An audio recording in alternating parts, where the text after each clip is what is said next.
जी नाज़रीन, आम ख़बर आहे जेका अवां सां शेयर कयूं पिया। तंगवानी मां आतिफ हुसैन बिलाणी जी रिपोर्ट मूजिबि तंगवानी थाणे जे वॾे मुंशी शाबान जखरानी खे नामालूम हथियारबंदनि हथियारनि जे ज़ोर ते अगवा करे वरितो आहे।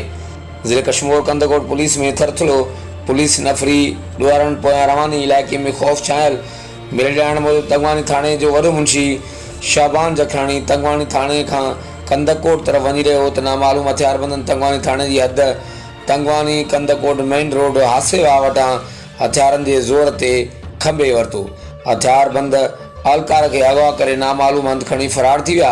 इतला ते ज़िले कशमोर कंदकोट पुलिस वाक़े वारे हंधि पहुती जॾहिं त पुलिस ॾुआरनि पोयां रवानी थी वई आहे। ॿिए तरफ़ वाक़े सभु इलाइक़े में ख़ौफ़ पकड़ियल आहे। हर वक़्तु आगाह लाइ ॾिसंदा रहो JTN वेब न्यूज़।